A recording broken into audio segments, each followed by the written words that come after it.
You're watching Viral African Stories, where Africa's timeless tales come alive.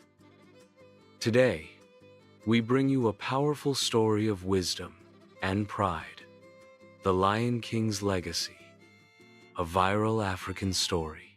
Don't forget to like, share, subscribe, and drop a comment to keep our heritage strong and inspiring.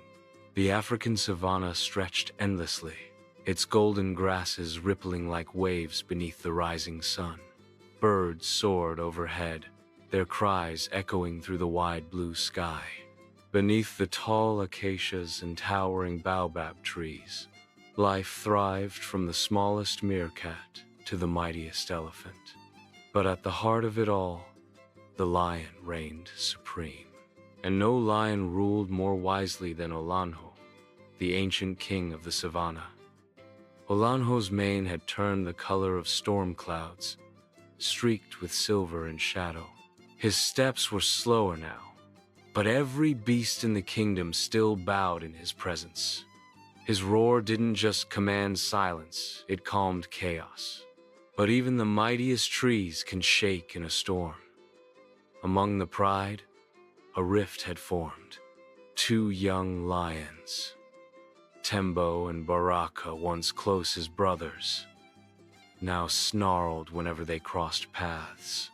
What began as small disagreements had turned into violent clashes, each accusing the other of betrayal, disrespect, and dishonor.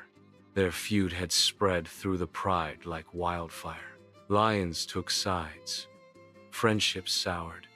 The unity that had kept them strong for generations was fading. Whispers filled the wind, whispers of a kingdom on the edge. That night, Olanho climbed Baobab Rock. He stood under the stars, his old eyes reflecting the sky's deep sorrow. He remembered a time long ago when he too was consumed by anger. The next morning, he summoned the pride. "I have seen what bitterness breeds," he said. "Let me tell you a story not of kings and crowns, but of hearts and healing." And so, the tale of the Lion King's legacy began, one that would shape not just the pride, but all who listened. In the hush that followed Olanho's words, the pride listened closely. "When I was your age," Olanho began, "I had a brother. Not by blood, but closer than any blood could bind. His name was Kazi. We hunted together, dreamed together. We saw ourselves ruling side by side. But fate had its own path. When the elders named Olanho as heir, Kazi's heart darkened. Resentment grew like thorns. He questioned the decision, quietly at first, then openly. Soon, he spread whispers through the pride that Olanho was not fit to lead. "I was furious," Olanho said, his voice low. "He betrayed our bond. I dreamed of driving him from the kingdom. I wanted him to suffer, but destiny intervened. One day, while patrolling the plains, Olanjo found Kazi injured, his leg gashed by a crocodile. He could have left him. He could have turned his back, justified in his pain. But I remembered what the old lioness taught us. The heart that forgives will never be ruled by another's wrongdoing.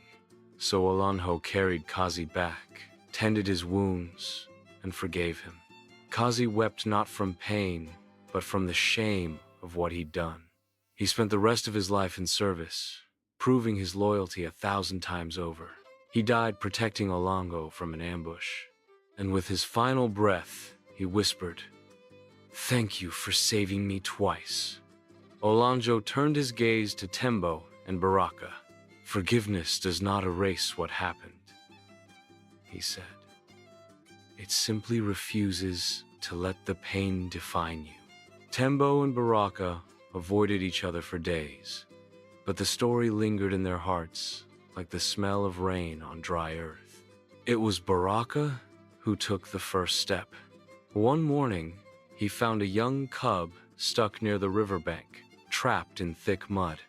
He tried to pull the cub out, but the more he tugged, the deeper the cub sank. Suddenly, Tembo appeared. He said nothing, just leaned in and helped. Their paws worked in unison, and together they freed the cub. They stood in silence. "I didn't mean to hurt you," Baraka muttered.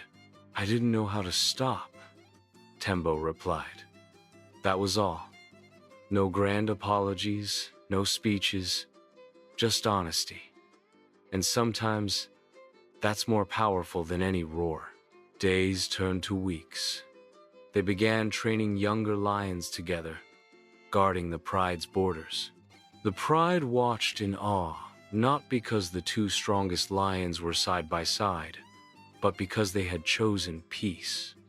Forgiveness had not made them weaker, it had made them whole. Olanho smiled quietly from the hilltop. The seeds had taken root.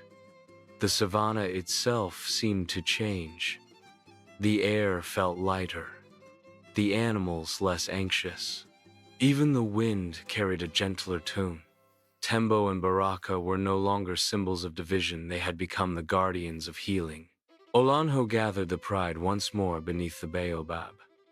"Forgiveness," he said, "is a fire, not to destroy but to purify." He told them of other creatures across the plains, the zebra who welcomed the hyena that once hunted her foal, the elephant who saved the leopard cub who'd once clawed his leg. Over and over, the same truth echoed. Only the brave forgive. Only the strong choose peace. Baraka spoke for the first time. "I thought holding on to anger gave me power," he said, "but it only chained me." Tembo nodded. "And when I let go, I finally saw the path ahead." That day, the pride roared, not in challenge, but in unity. Olanho's final days came with the cool winds of early dusk. He stood once more on Baobab Rock, the land golden before him, the pride stronger than ever. "I have no more lessons to give," he said, "but I leave you this truth. A kingdom built on fear will crumble. One built on forgiveness will endure." He lay beneath the baobab that night, closed his eyes, and joined the stars. Tembo and Baraka became leaders, not rulers, but stewards of the Lion King's legacy. They told his story to the cubs. They reminded the pride, again and again, that forgiveness wasn't a moment, it was a journey. And long after Olanho was gone, his story remained.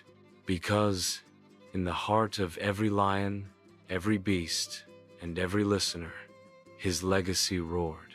Thank you for watching Viral African Stories. If this tale moved you, please like, share, and subscribe to our channel. What does forgiveness mean to you? Let's keep the conversation and our stories alive.